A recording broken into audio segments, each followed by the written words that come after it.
प्यारे बच्चों, मेरे YouTube चैनल पर आप सबका स्वागत है। कक्षा छठी की पुस्तक दीपकम पाठ 5 आज हम कर रहे हैं उसका अभ्यास कार्य। अभ्यास कार्य के अंतर्गत हम देखेंगे, यहाँ लिखा हुआ है एतद संपूर्णम गीतम सस्वरम गायन्तु लिखन्तु कंठस्थम च कुर्वन्तु, कि ये जो सारा गीत है हम इसको गाएं, लिखें और याद करें। ठीक है, ये वाला काम तो आपका है, इसको याद करना, लिखना और आपको गाना आना चाहिए। अब है प्रश्न नंबर 2। पाठस्य आधारेण प्रश्नानाम उत्तराणि एक पदेन लिखन्तु। पाठ के आधार पर प्रश्नों के उत्तर एक पद में लिखिए। चलिए शुरू करते हैं प्रश्न नंबर 2 का क भाग। इसमें लिखा हुआ है, शूरा के शूरवीर कौन हैं? या तो आप लिखेंगे वयम, हम सब, और या फिर है भारतीयः, भारतीय। अगला दूसरा ख भाग है, वयम कीदृशा मानसः स्म। हम किस प्रकार के मन के हैं? दृढ़ मन वाले हैं। वयम कीदृश चिंतकः स्म। हम सब किस प्रकार के चिंतक हैं? शुभ चिंतक। हम सब के लिए कैसी चिंता करते हैं? हितैषी हैं, हम सब की हित चाहते हैं, सबका भला चाहते हैं। घ भाग, वयम कुत्र अति निश्चलाः स्मः। हम सब, कुत्र का मतलब है कहाँ पर, अति निश्चला स्मः, हम किसके काम के लिए हम बहुत ज़्यादा दृढ़ हैं, निश्चल हैं? विजय, कि हमें विजय ज़रूर प्राप्त होगी। वयम विद्यार्थिनः कुत्र यामः। हम सब विजय प्राप्त करने के लिए कहाँ जाते हैं? समरांगणम, युद्ध के मैदान में। प्रश्न नंबर 3, उदाहरण अनुसारम अधोलिखितानां पदानां वचन परिवर्तनम कुर्वन्तु। कहते हैं यहाँ पर एक उदाहरण दिया गया है, उसको हम देखकर जो नीचे लिखे गए पद हैं हम उनके वचनों का परिवर्तन करेंगे। अब यहाँ वचन परिवर्तन से क्या अभिप्राय है बेटा, कि जो एक वचन है हम उसको बहुवचन में बनाएंगे और जो बहुवचन में दिया गया है उसको हम एक वचन में बनाएंगे। शूरः वयम। अब यहाँ आपने देखा, शूरा का मतलब है हम सब बहुत शक्तिशाली हैं, वयम का मतलब हम सब, तो यहाँ पर शूरः, तो इसका एक वचन बन गया शूरः। वयम, इसका बन गया अहम। अब यहाँ हमने क्या ध्यान रखना है, आपको सर्वनाम सिखाए गए थे। से तौ ते प्रथम पुरुष है, मध्यम पुरुष था त्वम युवाम यूयम, उत्तम पुरुष था अहम आवाम वयम। अब यहाँ पर अगर वयम था, उत्तम पुरुष बहुवचन था, तो हमने इसका उत्तम पुरुष एक वचन बनाया अहम। इसी प्रकार से अगला है बलशालिनः। अब इसका एक वचन बन गया बलशाली। वीरः वयम, वीरः अहम। जयगामिनी, जयगामिनः। इसके बाद है हमारे पास अगला दृढ़मानसः, दृढ़मानसः। प्रिय सहसा, प्रिय सहसः। अति भावुकः, अति भावुकः। शुभ चिंतकः, शुभ चिंतकः। धन कामनः, धन कामना। वंचना, वंचनः। वर्चस्वलः, वर्चस्वलः। अति निश्चल, अति निश्चलः। इसमें देखेंगे आप, जहाँ एक वचन था सबको बहुवचन बनाया गया है, जब बहुवचन था उसे एक वचन बनाया गया है। अगर फिर भी किसी को कोई संदेह है तो याद रखिए, पुल्लिंग में हमने क्या याद किया था? बालकः, बालकौ, बालकः। बालकः बहुवचन था तो हमने एक वचन क्या बनाया? बालकः। या तो आप इस पंक्ति को याद रख लीजिए। और जो सर्वनाम बदलना है वो मैंने अभी आपको बता दिया। से तौ ते त्वम युवाम यूयम अहम आवाम वयम। इसके बाद हम चल रहे हैं अगले प्रश्न पर। प्रश्न नंबर 4, क स्तंभेन सह ख स्तंभस्य उचित मेलनम कृत्वा रिक्त स्थाने लिखन्तु। कहते हैं यहाँ क स्तंभ दिया गया है एक तरफ, दूसरी तरफ ख स्तंभ दिया गया है। कहते हैं उनमें से आप ठीक को मिलान करो, जैसा हमने श्लोकों के अंतर्गत पढ़ा है, और उनको मिलान करके हमने यहाँ लिखना है, उत्तर बनाना है। आप देखेंगे यहाँ पर मैंने लिख दिया गत भीतयो धृत नित्य हो। कहता है हम निडर हैं, धैर्यवान हैं। अब यहाँ किससे मिलाया गया? दृढ़ शक्त्या निखिला, दृढ़ शक्ति वाले हैं हम सब। अब इसी प्रकार ख भाग था यामो वयम समरांगम सम्रांगणम विद्यार्थिनो बालः जगदीश हे परमेश हे। ग भाग में लिखा है सकलेश हे भगवन।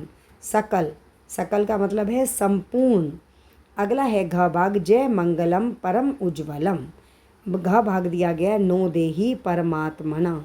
ये सब सारे के सारे ना श्लोकों के अंतर्गत इनके अर्थ बता दिए गए हैं। अगला है जन सेवकः अति भावुकः। ये हमारे पास आया है शुभ चिंतका नियतम। ऊर्जस्वलः वर्चस्वलः अति निश्चलः विजय। अब हम चल रहे हैं अगले प्रश्न पर, प्रश्न नंबर 5। ये हमने अभी ऊपर भी किया था ये वाला प्रश्न कि एक वचन से बहुवचन, बहुवचन से एक वचन। ठीक उसी प्रकार से ये है। शूर है, एक वचन था, बहुवचन बन गया शूरा। धीर है, बहुवचन बना है धीरः। वीर है वीरः। जन सेवक है जन सेवकः। धन कामना धन कामनः। निखिल है निखिलः। बाल है बालः। यहाँ मैंने ये लिखा है, देखिए स तौते त्वम युवाम यूयम अहम आवाम वयम। अभी जैसे ऊपर एक प्रश्न आया था, यहाँ मैंने आपको बताया था कि वयम कैसे आया।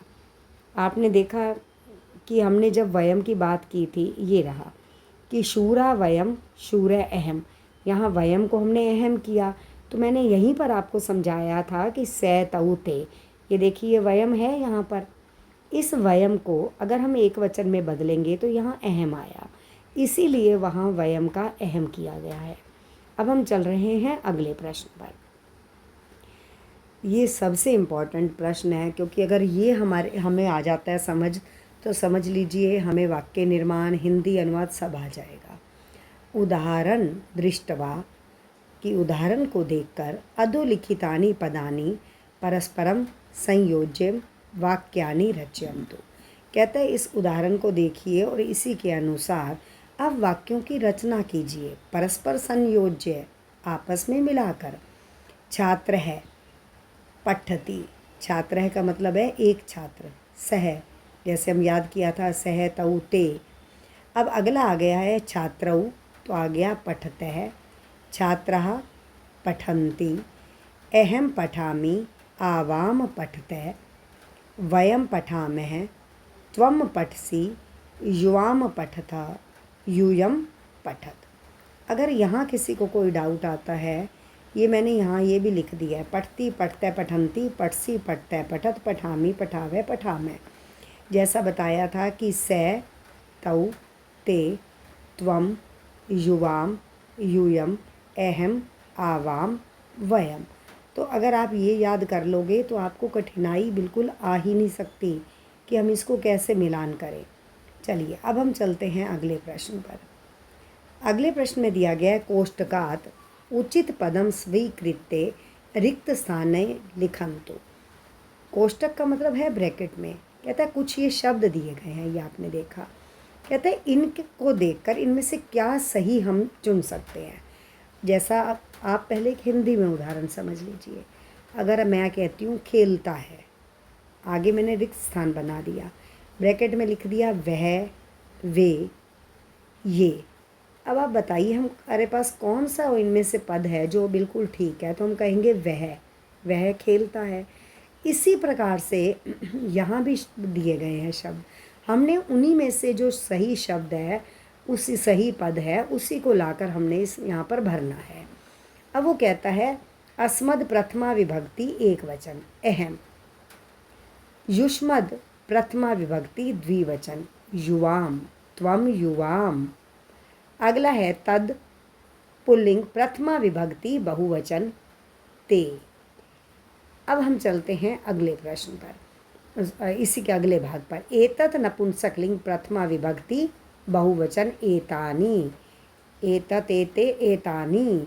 स्त्रीलिंग प्रथमा विभक्ति एक वचन एषः। स्त्रीलिंग प्रथमा विभक्ति द्विवचन ते सा ते ता। अगर ये भी याद नहीं रहे तो लता लते लता, बालिका बालिके बालिका, ये याद रह जाता है। इसके आधार पर आप द्विवचन को देख सकते हो कि द्विवचन में यहाँ क्या आएगा। अब ये वाला प्रश्न अभी हमने ऊपर डिस्कस किया कि छात्रः पठति, छात्रौ पठतः, छात्राः पठन्ति, ठीक है। त्वम है तो पठसी, बिल्कुल उसी प्रकार से ये है, लेकिन इसमें सिर्फ कोष्टक के अंदर धातु दे दी गई हैं। नायिका नृत्यति, नायिका नाचती है।